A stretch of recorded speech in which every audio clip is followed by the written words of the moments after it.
আসসালামু আলাইকুম। Welcome back to my channel Rahis tiny one. আশা করছি আপনারা সবাই ভালো আছেন। আপনাদের দোয়ায় আলহামদুলিল্লাহ আমিও অনেক ভালো আছি। আজ ঘুম থেকে উঠতে অনেকটাই লেট হয়ে গেছে, তাই আপনাদের সাথে আজকে সকালের নাস্তাটা শেয়ার করতে পারিনি।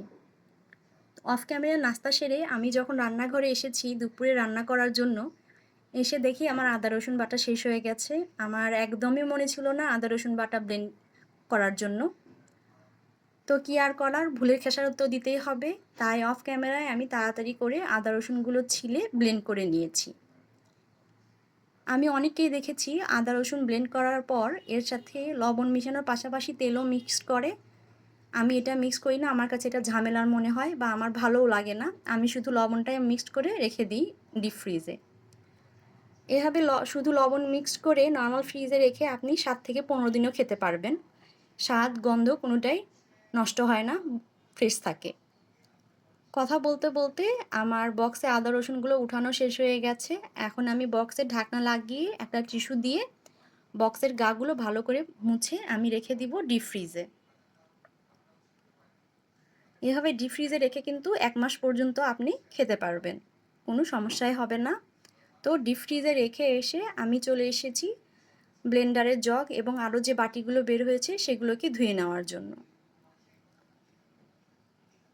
আমি সবসময় চেষ্টা করি যখন যে হাঁড়ি পাতিলগুলো বের হয় বা বাটি প্লেট বের হয় সাথে সাথে পরিষ্কার করার জন্য।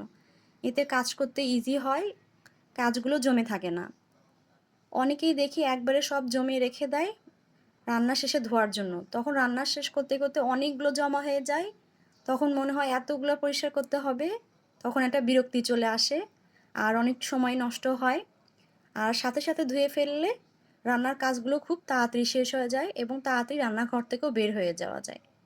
তাই আমি এই টিপসটাই ফলো করি, চাইলে আপনারাও ফলো করতে পারেন। তো এই তো সাবান দিয়ে ধোয়া শেষ, এখন আমি পানি দিয়ে ভালো করে এগুলোকে ধুয়ে এখানে পানি ঝরানোর জন্য রেখে দিচ্ছি। তো পানি ঝরানো এখানে রেখে দিচ্ছি আর আমার পাশাপাশি কিন্তু আমি আমার হাজব্যান্ডের সাথে গল্প করছি।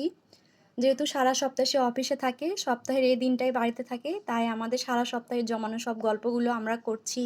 দুষ্ট মিষ্টি খুনসুটি তো আছেই। তো ওর সাথে কথা বলতে বলতে আমার কিন্তু ধোয়াও শেষ হয়ে গেছে। আমি এখন চলে এসেছি দুপুরে রান্না করার জন্য। আপনারা তো জানেন আমি বরাবরই সবসময় চেষ্টা করি ফ্রাইডেতে স্পেশাল কিছু রান্না করার জন্য। সেই ধারাবাহিকতায় আমি আজকে রান্না করছি রোস্ট ও পোলাও। রোস্ট রান্না করার জন্য চিকেনগুলোকে আমি ভালো করে ভেজে সেই তেলে পেঁয়াজ বাটা আদা রসুন বাটা দিয়ে কষিয়ে সব ধরনের মশলাও দিয়ে দিয়েছি। তার সাথে দিয়ে দিয়েছি কাজু বাদাম, টক দই, টমেটো সস দিয়ে মুরগির মাংসগুলোকে ভালো করে কষিয়ে এখন আমি গরুর দুধ দিয়ে দিয়েছি। ফুটে উঠলে এখানে আমি কয়েকটা কাঁচা মরিচ দিয়ে দিচ্ছি। তারপর ঝোলটা আরেকটু কমে আসলে এখানে আমি 1 টেবিল চামচ চিনি ও ঘি দিয়েছি, এতে করে এর স্বাদটা দ্বিগুণ পরিমাণ বেড়ে যায়। আর কিছুক্ষণ রেখে আমি চুলা থেকে রোস্টটা নামিয়ে নিব। এবার আমি চলে এসেছি পোলাওয়ের প্রিপারেশন নেওয়ার জন্য বা বিরিয়ানির প্রিপারেশন নেওয়ার জন্য। আমি একটা ফ্রাই প্যানে পরিমাণ মতো তেল দিয়ে এতে আগে থেকে ধুয়ে রাখা চালগুলো দিয়ে ভালো করে ভেজে নিচ্ছি। তারপরে এতে পরিমাণ মতো আদা রসুন বাটা ও লবণ দিয়ে আবারও একটু ভালো করে ভেজে নিচ্ছি।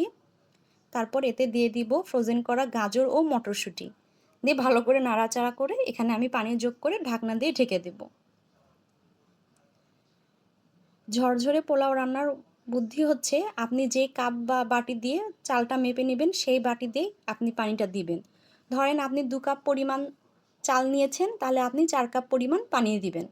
এভাবে রান্না করলে পোলাওটা অনেক ঝরঝরে হয়। তো আমার পোলাওর পানি শুকিয়ে গেছে, আমি একটু নাড়াচাড়া করে ওপর নিচ করে দিচ্ছি, দিয়ে আর কিছুক্ষণ রাখবো।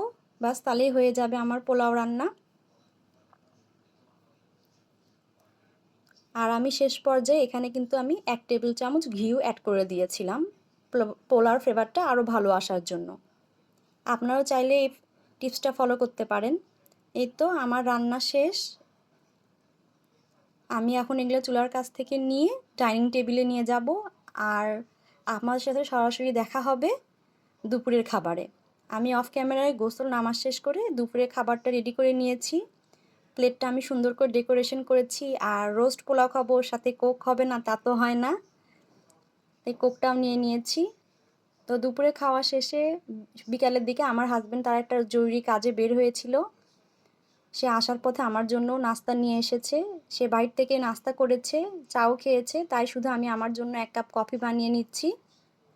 তো কফি খেতে খেতে আজকে আপনাদের থেকে বিদায় নিচ্ছি। আশা করছি ভিডিওটি আপনাদের ভালো লেগেছে। ভালো লাগলে আমার চ্যানেলের পাশেই থাকতে পারেন। আল্লাহ হাফেজ।